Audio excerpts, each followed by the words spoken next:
Welcome to the 412th Test Wings School Town Hall. I'm Colonel Harris, the Mission Support Group Commander here. I'm joined by my team. I'll introduce first, and then I'll turn it over to the Superintendent of Schools here at Muroc School District, Kevin Cordes, to introduce his team. But I'm joined by my chief, Chief Swistak. He's the Senior Enlisted Leader for the MSG, and then we have Anthony Coward, who is the Flight Chief over at FSS. So all your school-age annex and CDC questions, hit that guy. And then Kevin, over to you. All right, so for our team today, we have our principals are with us. So Mr. Jason Spitzer is here from Bailey Elementary, John Searks from Branch Elementary, Mr. Ed Campbell is en route from the school site right now, and Trevor Walker, our CBO, food service and technology. So any of those questions, good to him. All right, thanks, Kevin. Thanks, guys, for joining us today. We've done this a couple times before, and usually the topic of interest is COVID and how things are going to go at the school. So we'll go ahead and kick that off, as that is the first topic. How is COVID going in the schools right now? COVID's going, that's a strange question to answer. So COVID's going well doesn't sound appropriate. Right. COVID's doing poorly doesn't sound right either. But as we've seen Omicron come through, obviously it's more transmissible. We've seen more students with it, but it's flatlining. We're seeing the same statistics in the district as we are in the county. I was told today in a meeting with Kern County Superintendent of Schools that on February 28th, the medical director for California, Mr. Galley, will be coming out and we'll have further updates. So February 28th, we'll get more clarification on masks in schools. That's the biggest thing, the news that we're waiting for is about that. So working well with the county, we have plenty of health people, and we appreciate the support and the coordination with families. Yeah, so the February 28th, the info on the mask, is that for the rest of the year, or is that talking about next school year? We don't know. Okay. There is a lot of pressure up and down the state. In fact, if anyone's seen anything in the news, just locally, Tehachapi, for example, has had a lot of people show up at their board meetings. They had some incidences at their high school today. The Let Them Breathe movement people, I think, were there, from what I understand. And up and down the state, there's been a lot of pressure from parents saying, and they are correct in this. There seems to be hypocrisy between what are children being asked to do and what are the adults being asked to do. So I know there's a lot of confusion, and there's quite a few upset parents. We have people on both sides of the spectrum, from I'll never have my child at school without a mask to when can we drop this? And on the 28th, we should at least we'll get more clarification on what the plans are for the immediate future. Okay. Now, I know recently or previously we had discussed that vaccinations was going to be a requirement for all students for next school year. Do you think February 28th, when we talk about masks, are they also going to talk about the vaccination thing, or is that still a line drawn in the sand? That's not a line that's drawn in the sand. Okay. That line may actually move. The state is working, I would say there are some working feverishly to make this a mandate, and there are others who are kind of trying to pump the brakes a little bit to make sure that everything is FDA fully approved and safe. The only group of students right now that would potentially be impacted really is the high school age students. Right. From what I heard today, there was no discussion about elementary right now. So I'm not sure if that means that they're walking back from it and plan to delay it, or if there just wasn't any news to share. But we are still waiting for that. And on the 28th, I couldn't tell you what they're going to talk about, but masks and vaccines are the two biggest topics in the state. Right. I would be very, very surprised if those aren't the two main talking points. Yeah, and we've seen before that it's always in constant flux as to the guidance and how it comes out and when it's going to change. And a lot of times you think it's one way today, and then by the end of the week it's completely changed. So it's very confusing. It's very confusing. Yeah. I can tell you right now, the reason that they're waiting until the 28th is there are so many different governmental entities, and the big one for us is Cal-OSHA. Cal-OSHA requirements are so embedded and intertwined with what's required for schools that what they're doing at the moment is trying to untangle it, so that if they come out and make a statement of, we can, what I would anticipate we would see is for students who are in a vaccinated status, they would be able to come to school without masks. That's my best guess. Okay. I think that would be the logical step Yeah. that they would take. They would say anyone who's unvaccinated would need to continue to wear it. Those who are could take them off if they so choose. But we'll just have to wait and see what they come up with. Yeah, and that's a good, as we talk about vaccination, you can come to school without masks. If you are in close contact, what are the quarantine rules going to be?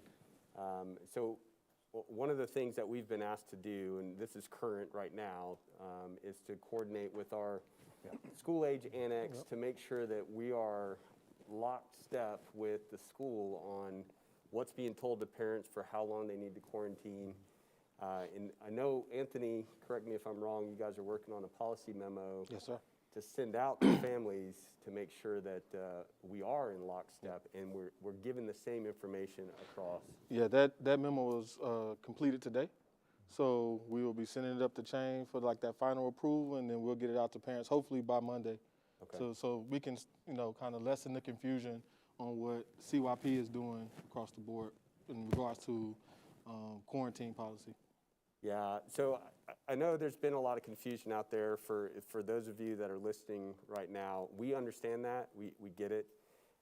What I'd ask you to do is be patient in dealing with the caregivers and the instructors over there. And the same goes for the school, right? You guys are getting some flack sometimes as well with the information, but the guidelines are out there. From the school, we'll make sure ours matches, and we'll make sure that those things sync up and gets out to the parents. We say the same thing each time for those school-age children. Now, in the CDC, it's a little different, right? Because they don't really wear masks all day, and it's hard to make them wear masks all day, right? It really is. So it's a little bit difficult to have a 2-year-old wear a mask all day long. Because they eat, they nap, and then they also take their mask off just because they're 2 years old. Right. So the policy is a little bit different, but we'll still be following what public health is asking us to do in regards to that. So those policies will match up exactly with what public health is asking us to do or recommends to us to do. And then for our school age for our school age youth center and teen center, we'll be following what the school is following. Okay.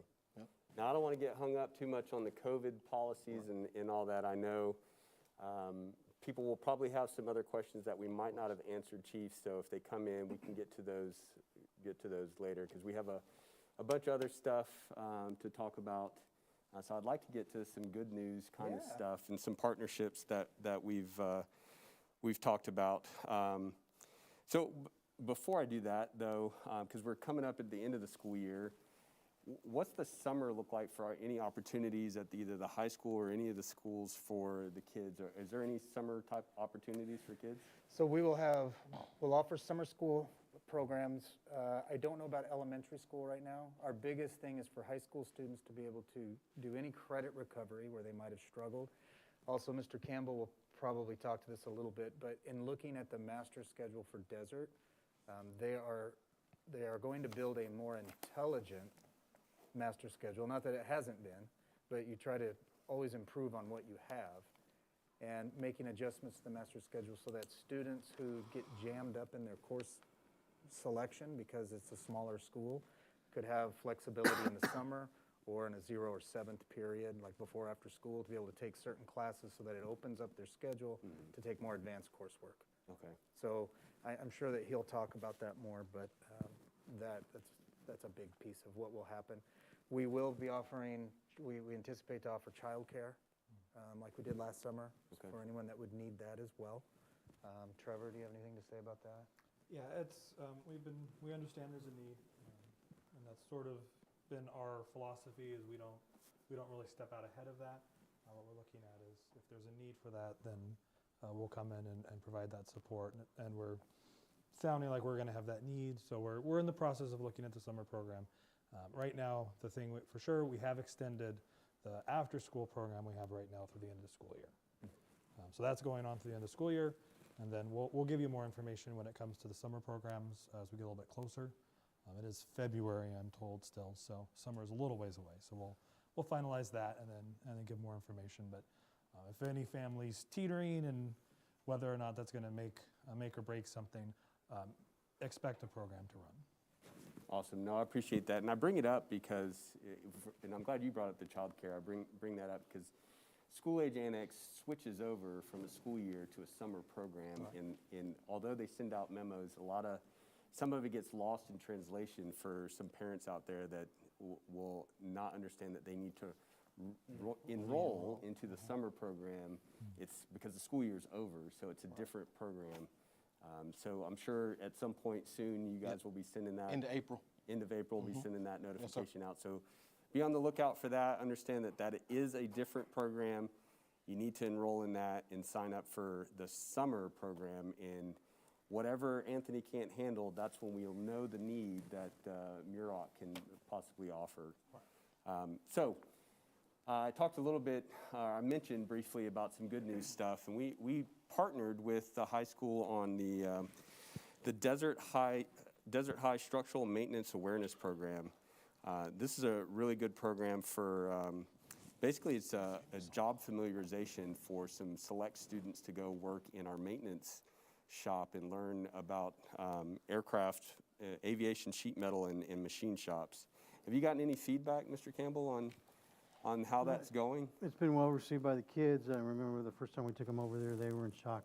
We get to work with all this? Yeah. This is it, baby.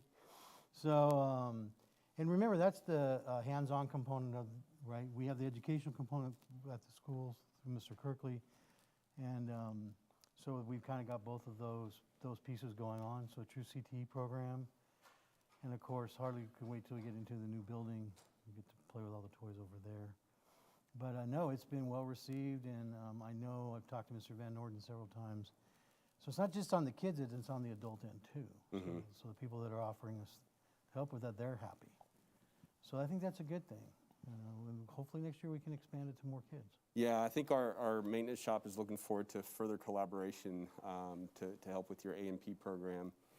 It was put on hold a little bit because of COVID, right? That's affected every program out there and for safety of the kids. So they haven't gotten to do too much in the way of sheet metal and stuff, but they got to remove some rivets and stuff. Small amount of kids, but hopefully as we continue to offer that next year, you'll get more participation. But that's also in line with, we have another program that we're looking to start, and hopefully that we can get that offline, or online, excuse me, over with the School Age Annex or CDC to be, So can you explain a little bit more? what we're looking to is get some students, at least one in each program, to kind of job shadow, see what our management team, what our CYPAs, which are our child and youth program assistants, so the folks that take care of our children, so the kids can kind of shadow them, learn what they do, and see if that sparks an interest in them wanting to work in childcare. Yeah. So it's a unique opportunity, right, for a school to be on a military base, especially a test mission base where there's so much stuff to do, and they get to tinker with a lot of stuff. And so what we're trying to do is increase that sort of collaboration that we can have high school students that are interested in these kind of career paths to go over and probably experience it, do some job shadowing, and maybe create some interest later on that maybe we hire from. Well, and that program's going to be taking off as well. We'll do what we do this year with it, of course, but I know Ms. Bryan has got it worked up so that next year, that will also have an educational component. So true CTE will have the educational component, the hands-on component. So by teaming those things together, kids get the best of both worlds. Absolutely. And truly what CTE is designed to do. As you said, it gives the kids an opportunity to learn and to decide whether or not that's a job field they want to pursue moving forward. Gives people a chance to look at those students. Yeah. Because we do that program, not yet, but in a past life, that program has generated young men who are already working on this base in different parts. Speak to the A&P program. Yeah. And we expect nothing but the same thing in the future. Awesome. So we think it's a great platform launcher. Yeah. And we so- appreciate the base. I mean, and by the way, if you have any cybersecurity programs or anything like that you want a job shadow on, let me know, because we Perfect segue to what I was getting ready to ask next is what other types of programs do you see interest in? And I know we do have someone from our comm shop that had mentioned some sort of job shadowing feature over at Com Squadron. So that's also something we can explore as we get all of these programs off and work with the school and see how we can work out. The continuing education credit is Sure. key, right? Right. Here's my thing. I'm open and willing to work with base leadership on any potential job shadowing program that we could fit into our portfolio. Certainly, we would like to offer both edges, right? We'd like to offer the hands-on and, of course, offer the educational piece. But we're willing to start small and build big. You know, go slow to go fast. Yeah. So anywhere you'd like to go, any conversation, any of those people would like to have with us, we're more than open to have. So another kind of within your lane, but outside of the high school, is you guys have some agreements with some of the community colleges and other colleges around here. What we're looking to do as well is kind of partner with them to build some interest for engineering programs, cybersecurity programs, those kinds of things, so that perhaps we can create a pool of folks in the local Antelope Valley area that are interested in jobs in engineering, because there's a ton of engineering jobs here at Edwards. So, you know, part of the way we model the program that will eventually take hold in Edwards, at Desert, is off the AVC model. They have, and Mr. Cordes has seen their shop. Ours is good. Don't get me wrong. I'm not envious at all. Well, anyway, but ours is going to be fantastic. But yeah, so when you talk, that program is up and running. It's at Fox Field right now, and they are constantly taking new enrollees, and it's grown quite a bit. So some of our students will leave us even though they've completed their cornerstone program with us, perhaps, and they'll go to Antelope Valley College and go through that program, and then even further arm themselves so they can be more competitive in the job market. So that is one program that we will look for some of our kids to eventually join and go into. Awesome. It's beyond the CTE classes too, because we have a number of courses where we partner with local colleges so that you can simultaneously obtain high school credit and college credit. And Desert High School has a number of graduate degree holders from Ivy League schools. We have a phenomenal faculty here, and the ability to be able to provide that dual enrollment and get that credit is incumbent upon somebody having a degree, a graduate degree in that exact subject.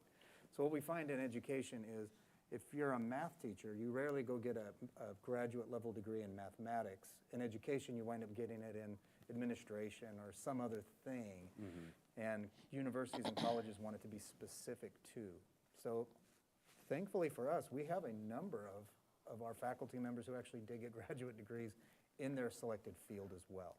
So that speed bump that a lot of districts bump into where you don't have the right degree for them, well, we don't have that nearly as much. So that's why we're able to offer as many as we are. Yeah, no, that's awesome, and that's a great segue to the next question that I had. It's almost like we synced this up before. So, you know, the SAT or standardized tests are kind of going by the wayside. Right now, about 75% of colleges don't require it. Yep. Oftentimes, it's either optional or they just don't need to do it at all. So, and I was listening to a podcast that had an admissions counselor for a college on there, and the question was asked, so how does my kid distinguish themselves amongst all the other kids if there's no longer a standardized test that would have been that distinguishing factor? And the answer was dual credit classes, AP classes, honors classes. So one of the questions I had come to me is, I know you have a number of offerings of AP and honors classes, but if there's one that's missing, and for example, if there was an honors geometry class and the next step is algebra 2, but there's no honors algebra 2, do parents need to ask, like, do you need, how are we going about getting the demand, and is that a possibility? Do you have the faculty to offer more if you find out that there is the demand? We would. In a lot of cases, we would. And then it gets way too specific about just which things. So what I would suggest is if a parent wishes that we had something that we don't, reach out to Mr. Campbell directly and tell him, because he's building that master schedule right now. And he's also talking with the faculty about what course loads they'll have next year. So if someone is interested, or if we need to help someone maybe get interested in it, now's our time. Yeah. We have enough lead time now so that we can be ready for the next school year. Yeah. Now's the time to do that. So Yeah. let us know. Which is why I wanted to bring it up, right? So parents that are listening, if your kids are in high school and you're looking for those AP honors classes, get with the counselors or Mr. Campbell. Let them know what the demand is, because without the demand, you don't know what to offer. Well, I can foreshadow a little bit, Great. if I may. So we, in the science area, we'll have AP Bio, AP Chem, and we're working on AP Physics. In math, we don't call it Honors Algebra 2, but I can assure you that the way it's taught by Mr. Wiggs, it is Honors Algebra 2. We can make it Honors Algebra 2 trait. That's something we could discuss.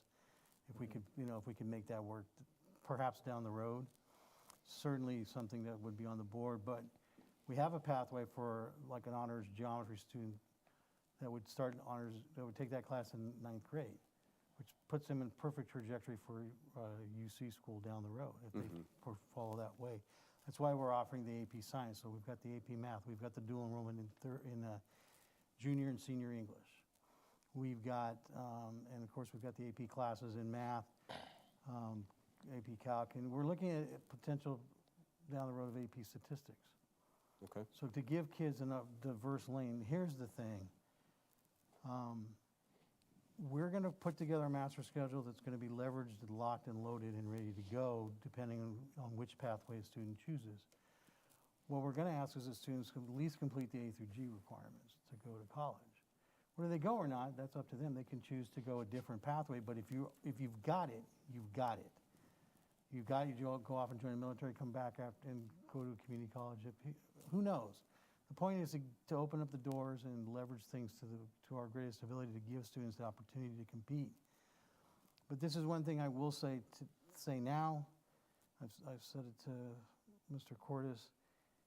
If you want your child to get to that UCLA, UC Berkeley, and you want to guarantee, this is the best guarantee I can give you, 4 years of math, 4 years of science, 4 years of English, 3 years of social science, and take every opportunity you can at a dual enrollment class or an AP class in something like psych, sociology.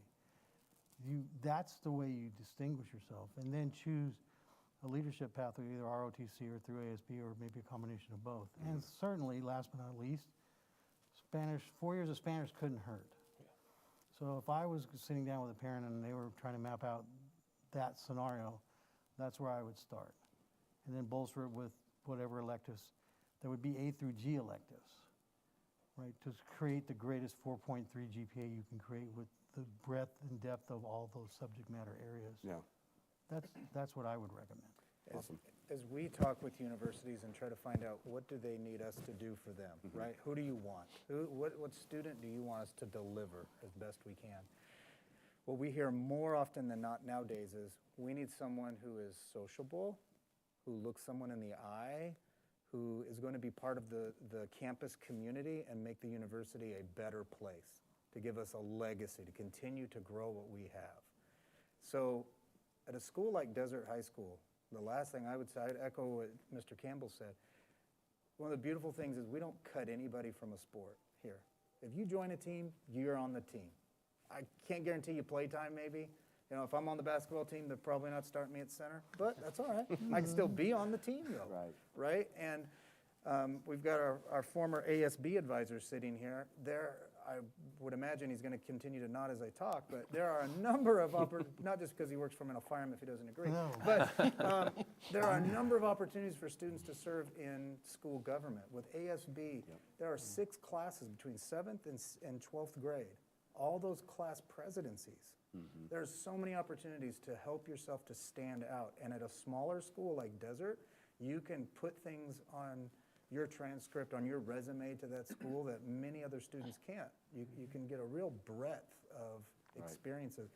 And they want that more than they want a high SAT score right now, which is why you're seeing them just drop that. That's not an indicator of success. That's an indicator of you did well on a test one day. Right. So for what it's worth, this is a really good platform to be able to springboard off of into the next stage of life and do very well. Yeah.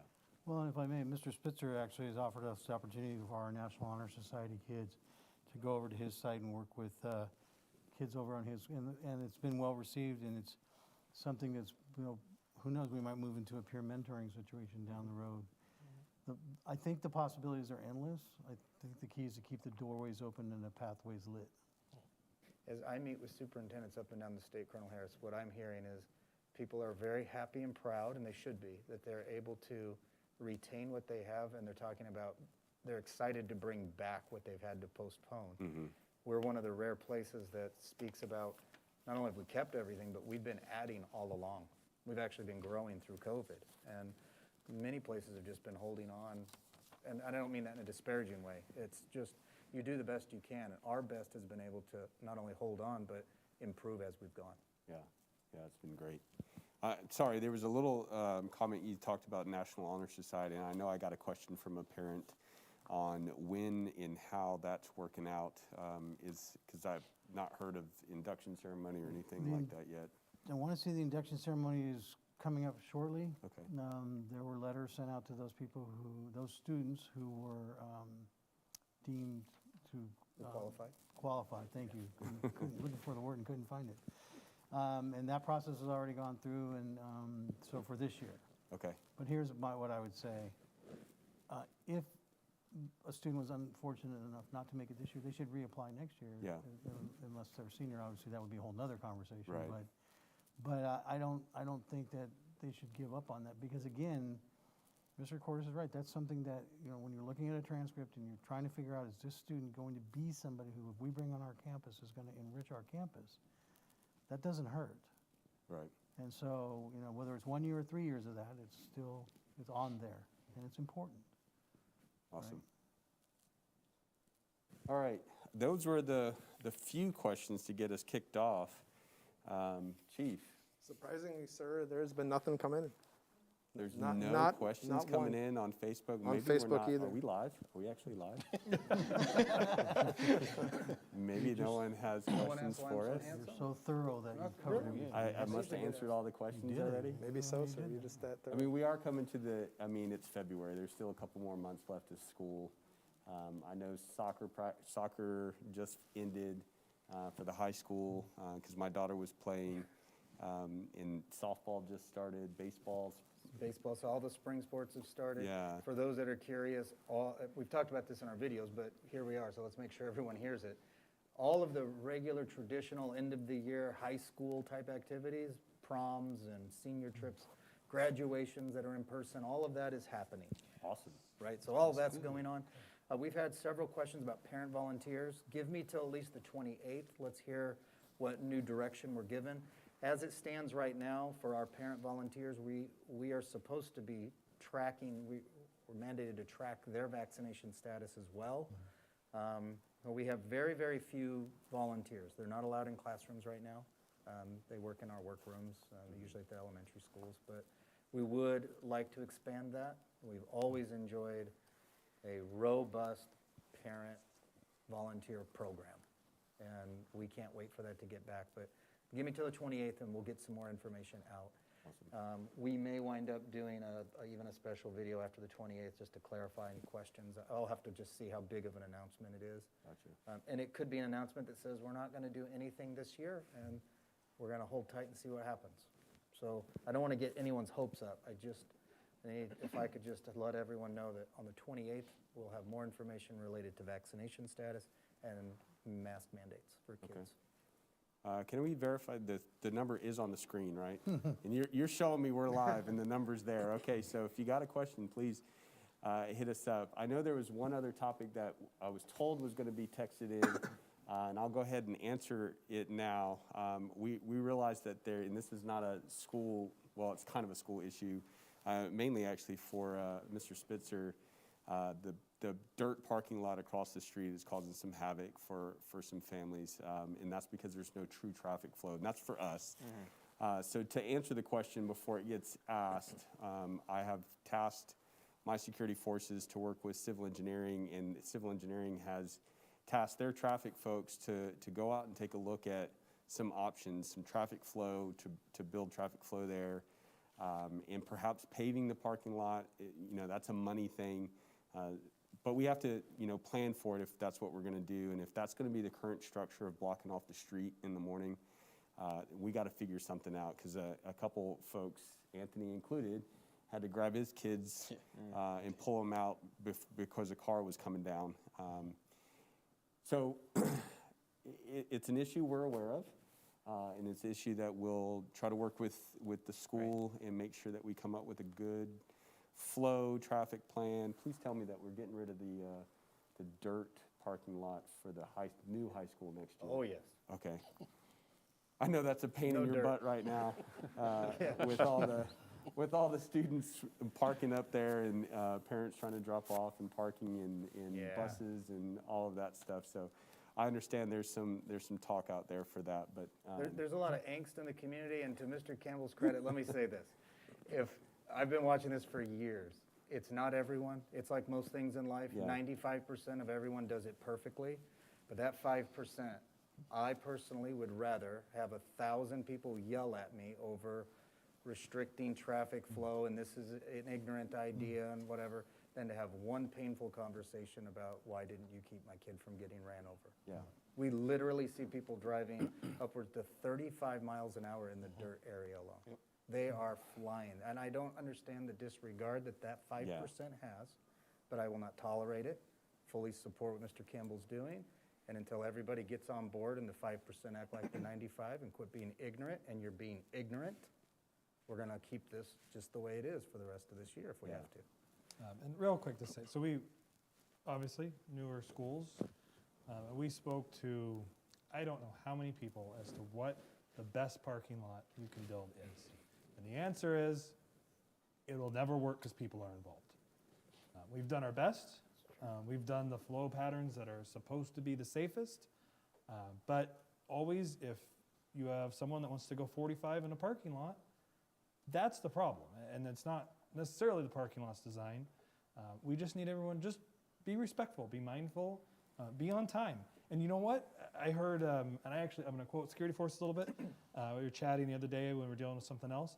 And they said this: if my kid is going to be late, I'm going to go to Starbucks. We're going to get a coffee, and then we're going to come in. Because my kid's already late. Going 45 through the school zones, they're still going to be late. yeah. So I'm just going to slow down. We'll wait for the rush. I get there on time if you can, but be smart about it. Just, again, if you're going to be late, you're going to be late. And in the end, we're not coming after you. No, we're not sending security forces to your door and be like, sir, it is 3 minutes past the bell. Where's your child? We're not. Right. So take a deep breath. Be mindful. We want everyone to get to school safely. We're going to always do our best to make sure the parking lots are designed the best they are. But in the end, parking lots are they're people. We need all the people to be mindful and to just be careful and be considerate and be respectful and look around. And at an elementary like Bailey and Branch, kids are kids. Yeah. And they don't always look. Even at like 11, still, they'll kind of fake it and keep going. So, and the parents that pay attention and stop quickly, they're the ones that you just be aware. And that's the best we can ask, and we hope everyone can just do that. We're very passionate about it because your kid's safety is the paramount, number one thing that we have in our hands every day. And I'm a father. And first and foremost, I will stop anybody from hurting my kids. So big things to that. And then for the record, for anybody that's thinking, well, school district, you could have gotten together with the base. Just know, we all did get together. Yeah. We paid a consultant a lot of money. We worked directly with civil engineering. We all got together, like Trevor said, many times. What we have, that's the best we could come up with. Yeah. That is the best. But we appreciate all the support and the help. Yeah, we'll figure out something over there for Bailey. I haven't gotten anything. Sounds like you have a good traffic pattern at Branch that seems to work out fine. For the most part, we still have people that triple park or park in the red zone, but we haven't seen some of the dangers that have been seen at other schools. So, I mean, if they could still, what I always tell the parents is, I'd rather you be late and a kid be alive. That's what we want. We want people to just be safe. Yeah. That's it. And the dirt lot is something that, we've been aware of, and I've met with safety, I've met with civil engineering a few times already. So it's just one of those things that we're going to keep working on. Yeah. Yeah, we'll have to figure something out over there, get the experts out there to really take a look at, perhaps building a barrier funneling thing like we do in the dirt parking lot for the high school. Because I have to use that every day with a student driver now. That is, Oh, boy. Sorry about that. No, it's, hey, it's what you got to do. Wondering why you're driving an 82 Pinto now, I understand. Chief, anything yet? Yes, sir, I've got a couple come in. Okay. This person's said they're fairly new to the school district, and they're wondering if there's a current PTO, like parent-teacher organization. Gentlemen? We have the volunteer organization for the district that is currently, because of COVID, we've put it on hold. We're slowly trying to bring things back, but yes, we're doing it as a district as a whole. Yeah, And so what we have done as a district is we've worked to kind of condense our parents into more unified. So at the schools, you have something called the school site council. PTOs are fine, but a lot of times what happens is we found district-wide, and many districts have had this, is PTOs can kind of operate over here, and they're not coordinating with the school as well. So they'll have ideas, but they're not interacting. That school site council is parents with the principal, with staff. You coordinate, you discuss, and then it flows. And so then the volunteers are working with that school site council. The school site council's there, and then for fundraising in that, it's done at the school site, at the school level. And then it's handled through the grade levels and through what's called an unorganized ASB. And that way, if students want to be involved, they can be, the staff are involved, and it helps just to be a much more coordinated, unified environment. And here in our district, I don't know, some maybe you can't. Here, you can always reach out and speak to a principal, like tomorrow. You don't need to designate an individual and come with a list and to send that individual to the principal. You can call the principal and get that answer. And so we've tried to streamline it and really make sure all of the people that want to be part of the school are all unified and working together to the same goal, rather than, 8 different organizations having a popcorn fundraiser in February and nobody wants popcorn anymore. And this way, as much can be done to the kids as being done for the kids. And the principals, you all have like coffee with principal and Yes. different times to meet with families. So do you want to just briefly Yeah, maybe yeah. touch So on that? at Bailey Elementary, we have a really well-functioning school site council, and we've accomplished a lot at Bailey Elementary with that school site council. We also have a limited parent volunteer program that Mr. Cortez was talking about or alluded to, as far as having the work group or parents working in workrooms with a copy center, helping teachers with copies, as well as playing with kids at recess, which has been really big because a lot of kids, because of COVID, haven't been social. So it's been really a great thing.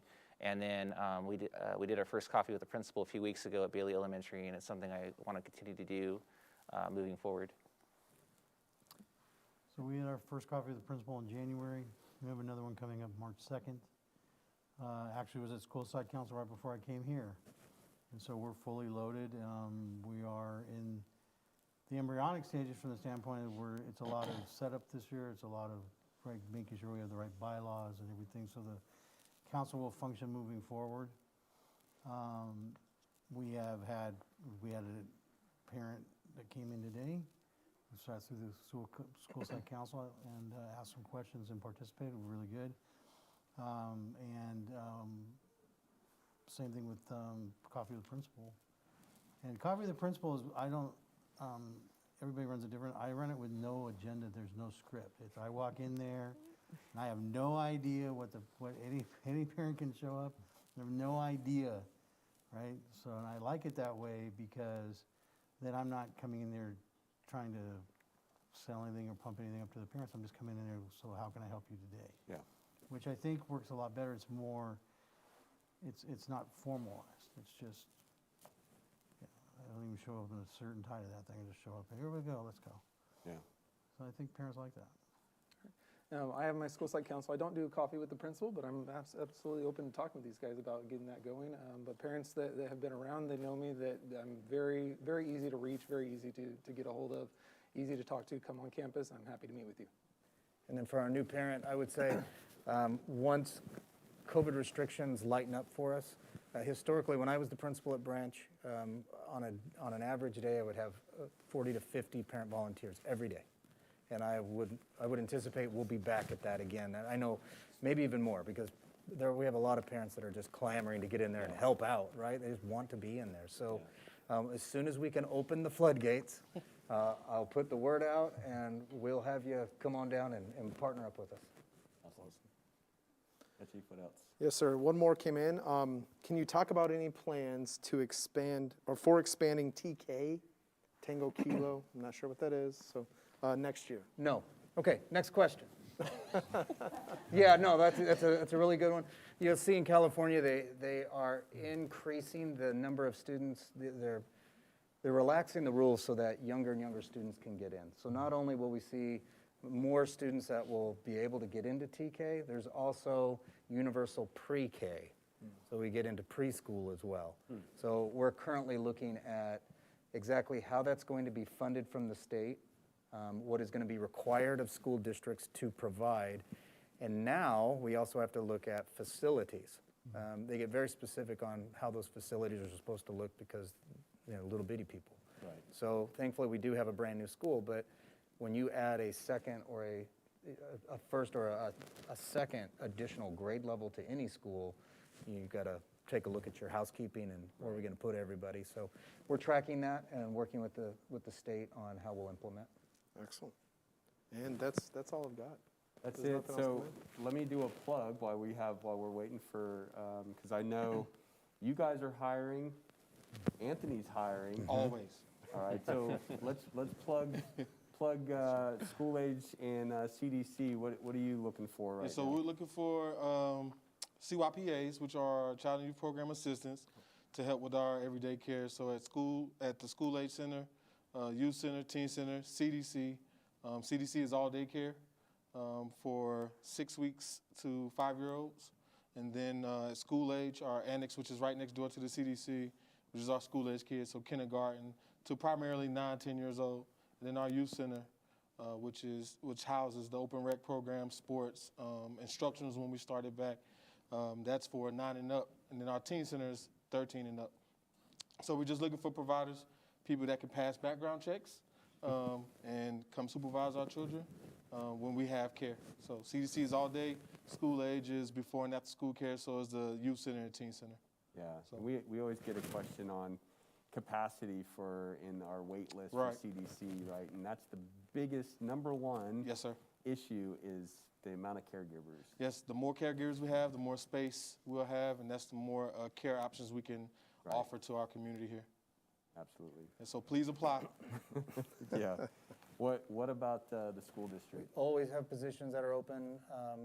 Right now, all of the teaching positions are filled, but we need substitute teachers badly. We still need them. Local school districts have had to close multiple times due to staffing. We've thankfully never had to do that. We're meeting 85% of our substitute needs right now, but that means 15% are still hanging. So we'll take substitutes there. Classroom aides, campus monitor aides that are out. Those are some short positions. So if you don't have a lot of time in your day, you say, well, I can't give you 6 hours a day, 5 days a week. Those positions can be 30 minutes. We have some in the office. We still have a health aide position that's open at Branch. So, yeah, and EdJoin is the place, edjoin.org. And you just in the search bar type in Muroc, and it'll list anything that's open for us. Awesome. One just came in, sir. So they're asking, would the test wing or really the school district be willing to entertain some kind of after-school, before-school care program, thus alleviating some load on CYP and the CDC so they can increase capacity? They already do. We already do. Okay. So we started that this year. We actually started in the summertime. We work closer now with CYP than we ever have, and a big thanks to Anthony for that. In fact, the adjustments that they have made for families has been monumental. They even let us come over and train their staff so that we could ensure that we were all talking the exact same language. So that, and then just being able to backfill and help out where we can. As Trevor said, we're not a competitive program. We've never wanted to be in that position. We support what happens here at Edwards for childcare, but we also know that there is a greater need than capacity at times, and we already do backfill. For that parent that has that question, if you have a need right now, you can reach out directly to the school site, and we'll get you set up with childcare. Excellent. And right now, or just to felt, so we do not have a before-school component as part of some grants and maybe the universal TK and some of those other things. That requirement may or may not be coming. To give a little clarity, because it was a question, it is not clear to the district or even to the many consultants in the state exactly the rule sets that the district is using. What the state has done, and I will badmouth the state a little bit, it is what it is. They have actually taken two programs and now created overlap. I don't know why, it is what it is, but they have now made it where the state preschool and school districts, which are really supposed to be separate, now overlap in a grade. And when they did that, I'm sure they had the best intentions, but it then meant now we have two different rule sets that have collided for the same age groups. And so there's a lot of kind of build out and correction that's occurring there. So we will give more, so we're not being evasive, we just don't know. And it's kind of the same as a lot of the COVID. A lot of times the rules change and we learn at the same time you do. And so with a lot of this, we're really learning in real time right now. And a lot of times we're like, okay, we've got this. And then the state's like, okay, here's a clarification. And we thought it was blue and is now 15. And we're like, totally different. So we'll definitely, as we get more comfortable in the information, we'll release more. We'll release in our weekly videos. There is a before school component. That's something we'll discuss and look at. Right now, it's not something we're offering. After school was really where the need was. When we looked at where the program impact was here on base, so we went after school. Yeah, appreciate that as well. That was a big help to families here, especially when we hit some roadblocks for us with capacity and everything. That was a huge help. So, Chief, anything else come in? I had a couple things come in, informational wise, really, for everybody watching online and maybe for the room even. The CDC will start looking at resuming the room parents program in April. Of course, that's COVID dependent, so, but that's pretty exciting news. Also, the Family Advocacy Board participation events will also resume late spring through summer, so there's another good tidbit. Those are great informational bids, and it's funny because I was going to ask, because off camera we have my school liaison officer, Candace Lang, and we got Latia from the CDC. I was going to ask you two if you had anything that you wanted to share, but it looks like you, Latia, already shared. Candace, do you have anything? Nothing right now, sir. Okay. So we're getting close to time. If there's no other questions, let's, why don't we just, if there's any parting comments, and I'll start over here with Mr. Spitzer, if you got any parting comments. Otherwise, we'll just go around. Other than this semester, we launched the Bailey Bulletin, a weekly newsletter. So check that out on Facebook, and I'm getting a lot of positive feedback. And a lot of people are saying, "Wow, all these amazing things are happening at Bailey." And these things have been happening in the district for a long time, but I'm making a definite effort to show the community about the wonderful things happening in the Muroc School District. I appreciate that. Yeah. Awesome. Then we have some good things going on at Branch. We have Oral Language Festival coming up, as well as our Spirit Week for Read Across America. So lots of fun things going on for the kids. Thanks. We'll also have Oral Language Festival for 7th, 8th graders. We're also working on honoring students who perform well academically. We don't know if we'll do that in person or how exactly that will work, but we've got 3 levels. We've got our honor roll, our principals list, and our superintendent's list. We'll be sending, at a minimum, we'll be sending home those certificates shortly. Again, we're going to kind of slow roll a little bit, see what happens by the 28th, and maybe we'll be able to do something on the site to do it that way. Certainly in the future, we will do that. Yeah, absolutely. All right, and we'll skip you for last, and let's start with Anthony. Again, for anybody who's interested in working in child and youth programs, USA Jobs, please apply as soon as possible. And also be looking out for various updates we'll be giving out to parents. We will over-communicate on our COVID policy stuff. and also on when our summer program will be starting up. Awesome, thanks, Anthony. Mhm. Chief, anything you? Nothing new, sir. Well, we can talk after the bus. But thanks for Okay. sending in the questions. All right. Appreciate it. All right, Trevor. So I'll hit two things. The first, I do highly recommend you watch our weekly videos. We make a point of trying to get all the relevant information. We do our best to keep it as concise as possible. But that really is, but things have been changing so much, and that's why we've kind of maintained that cadence of the weekly video, because we don't know what's always coming. So this gives us the ability to discuss through it. There's a lot of the information, especially in this last year and change, where it is simply just too complex of a topic to have a little one-liner or a little paragraph. It's a complex topic, and that's why we really moved to those video formats. So we please encourage you. When we get really complicated, we'll actually add little markers in for you. When it's a short weekly video, though, just most of the time the graphics aren't very exciting, so you can just play it in your car over the radio and listen on the as you're driving somewhere and just hear what's going on. But just that is how our main method of really giving out the information. And the last one, since I'm the one kind of reminding people to be nice, we hit on our weekly video, but on Facebook, please get good information. I don't want to be a jerk, but more and more we've seen over these last couple of years where folks are gravitating and grabbing and broadcasting information that's just false. That's not okay. That really isn't okay. You cause issues for staff, you cause issues for parents, you cause panic. Please don't. Get the information. Again, we are always available. And if you are concerned about something, reach out to Kevin, reach out to myself. We'd much rather accurate information be out there than somebody making an assumption or taking a guess and then pushing that forward. We don't go through and babysit all the different Facebook groups. We're not in there. We're not reaching out to the wing saying, hey, this person is posting this. We don't babysit. We don't monitor it. We push out the correct information. And people will add all this embellishment to stories that just aren't true. And folks want the best on this base. And if you go out and you make up these fake stories, Kevin talked about his family and restaurants. You make a really bad fake story, it doesn't matter that it was fake. People will remember hearing that story for years. And we can have a kid go off to the Air Force Academy, but people won't remember that. I mean, we have. And we've had kids go to the president even with cool science projects.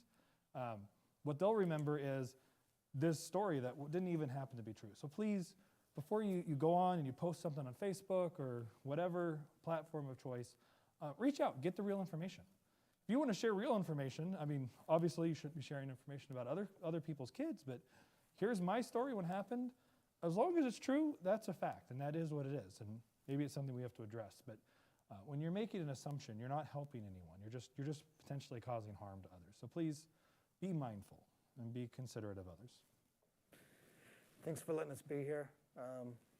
We really appreciate the town halls and this chance to speak. I will disagree with Trevor in that I think the video is really nice. My wife loves them, right? She thinks the guy on there is real handsome. And if you're listening to it in your car, you're missing out. That's all I'll say. If you ever want my cell phone number, I swear I've given it so many different times, but it's 760-250-3210. To echo what Trevor said briefly, we would rather that you call any of us.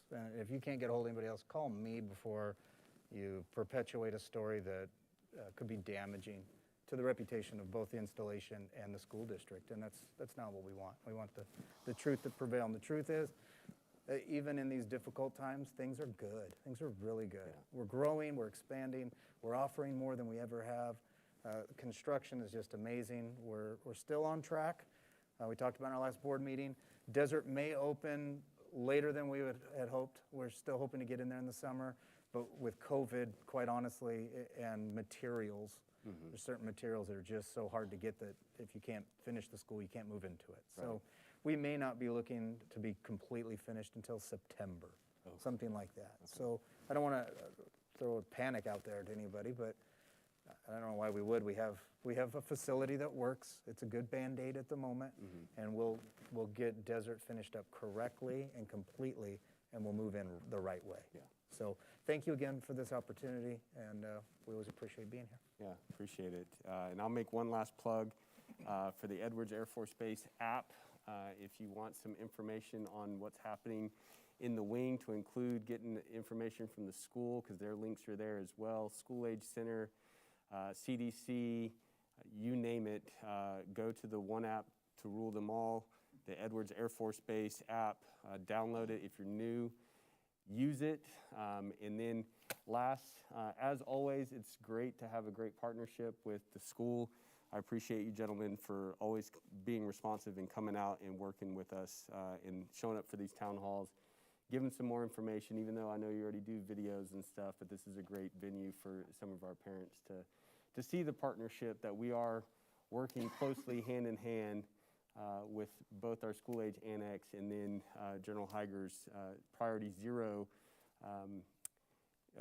program is schools on this space, trying to make 93523 the most sought after zip code in the Air Force. So I'll end it with that. Thank you guys, and have a good night to everybody that was watching. Appreciate it.